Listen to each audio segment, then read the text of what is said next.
certified DEA instructor. He's been an advisor for motion pictures and television, a movie producer. He's lectured and taught at universities and colleges around the country. This guy's like a little bit of an overachiever. And I remember, years ago when I saw a little blurb in the paper about Brad Meltzer, a local kid who's going to write a book. We had Brad on. And look at him. He's super famous. Then we had Billy Corbin on when I saw a blurb about this young kid who's going to be a filmmaker. Now these guys are superstars. So let's hope that the next superstar coming out of South Florida is Michael Hearns, although it seems he already is. Michael, good morning. Good morning. I went from cool guest to overachiever. All right. Oh, come on, man. Look at all the stuff you've done. That's really cool. Well, did you mention that he worked undercover and infiltrated cartels? Oh. It says don't mention that. It says don't bring that up. Yeah. Michael almost canceled his visit on the show because he heard that you'd never seen The Hunt for Red October or A Few Good Men. Yeah. We were listening earlier, my wife and I, and when we heard the soundbite, she looked at me and she went, Hunt for Red October, and high-fived me. And we were both talking about Sean Connery, and it didn't give Mike many points because we were like the two of us have seen it multiple times.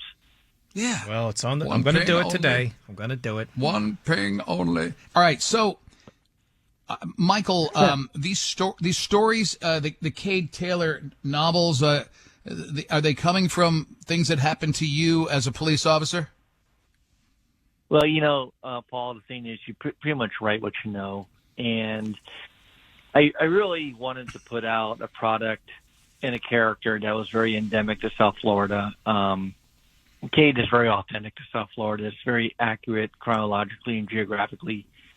There is no made-up restaurant or store or street. Everything he does is real. And, there's a melding of real life and art that come together, which I think happens in all the arts. But you also have to be entertaining and compelling at the same time. And we all know that not everybody's life is full of excitement all the time. So, in essence of writing the book and writing the character Cade Taylor, there's a lot of really interesting things that happen to him and with him in these books that you don't normally see in movies or TV or other books. Chapter 15, page 167. As Cade drove in this morning, I-95 was a mess. Thankfully, he put on 105.9 and heard his best friend Paul Castronovo with those other two. Actually, in the first book in the Cade Taylor series, he actually talks about, because the books take place in 1998. He actually talks about Love 94 in that book. So I'll have to get a 105.9 reference in there, and the one I'm writing now. I'm writing Cade 4 right now. The working title is Cade 4. So, who's writing the screenplay, and when are we going to see it on as a limited series on Hulu, Amazon, Netflix, the Max, whatever? Yeah, the whatever, all the platforms out there.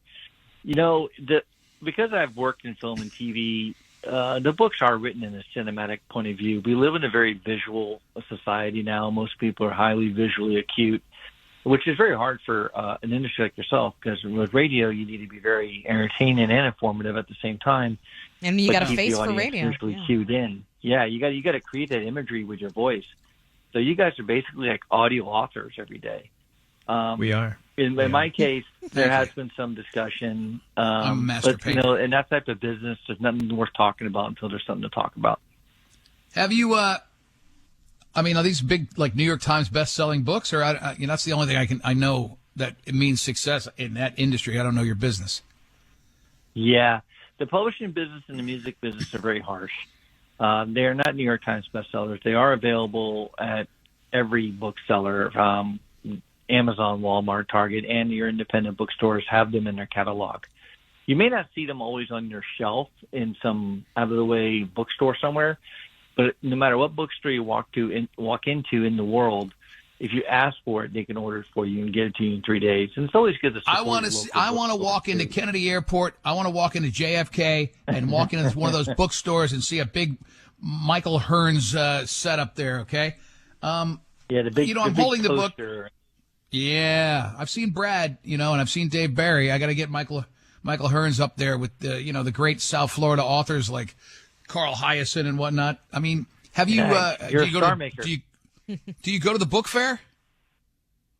The book fair is large. The largest one is in Los Angeles, and the Miami Book Fair is obviously taken off pretty well. The thing about book fairs is that there's such a selection of authors' books, tents, and events going on that you can get lost in the pageantry sometimes.